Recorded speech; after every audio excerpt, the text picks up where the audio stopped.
1. All teams in this debate have frustratingly only engaged with how performativity undermines the sincerity of movements and the potential trajectory of those movements. The solution they offer is trivial enough to work that couldn't even work out in this debate round, and no team can conclusively prove they can massively increase the efficacy of social movements. Our extension is an intellectually honest one where we've proven to you the access to performativity itself creates a more moral world, and hence we would not regret it as a counterfactual.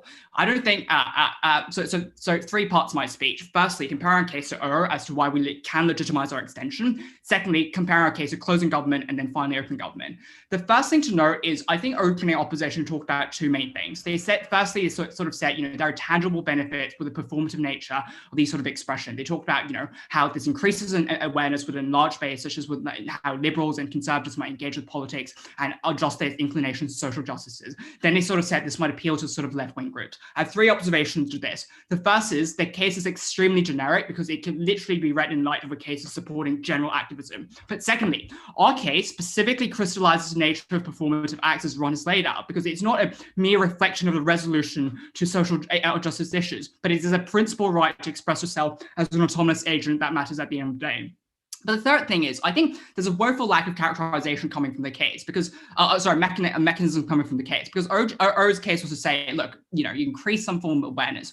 We added 2 important layers to that. The first is to say that this is extremely provocative because the reflection of public image to utilize yourself, to express yourself in a public space, literally shocks the public conscience. But secondly, and more importantly, this is subjective and autonomous by its very own nature, because at DLO sort of said, self-expression matters, but we're proven where the root of autonomy stems from, where no one should be bound, as an individual and be bound by like external standards, often imposed by, privileged individuals in those social movements as to a demand of how they should be able to express themselves.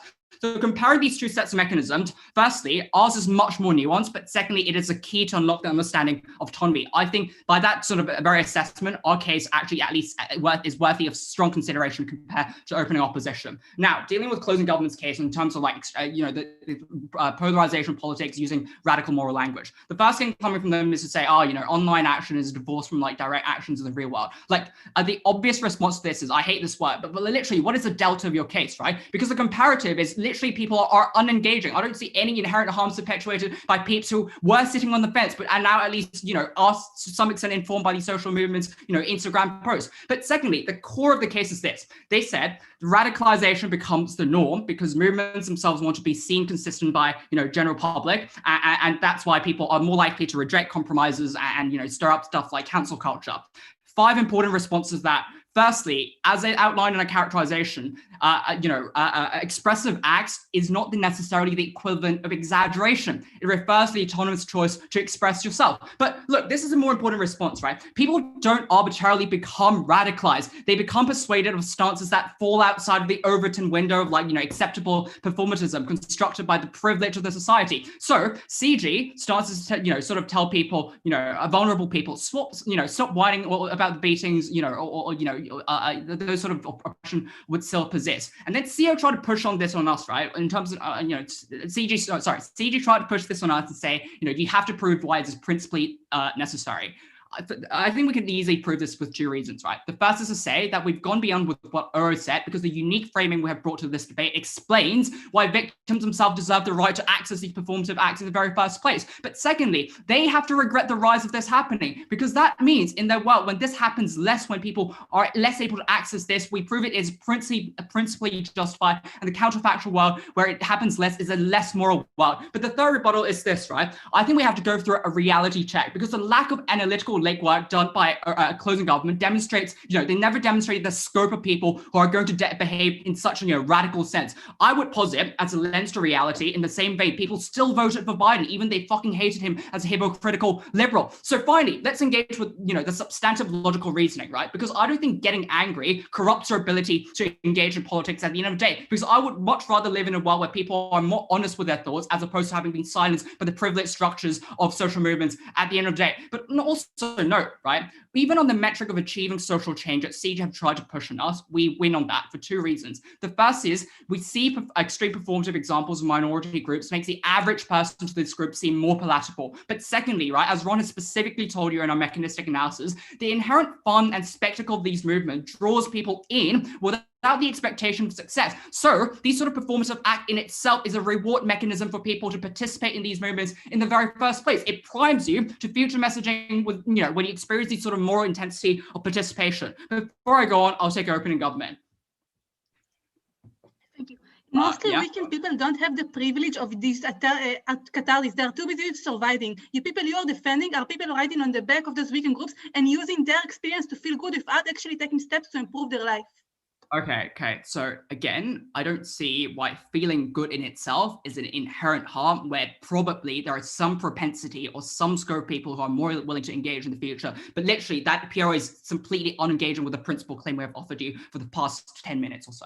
Cool. So 3 claims offered by closing open government is this, right? The first thing they said was supporters do not know what they could do after a performative act. Two responses to this. Firstly, it massively undermines, mischaracterize what these acts themselves are, because often when we signal ourselves by putting themselves out there, people would know they're subjected to more discussions and the possibility of being challenged by their family and friends. But even if this is an echo chamber, right, we know more about the movement, and it is legitimate in making that choice and joining and participating in these movements, because at least you're more informed by the movement itself and the rally cause within the movement. But secondly, they said, politicians are not accountable to social movements, and they would not put in resources to help vulnerable groups, right?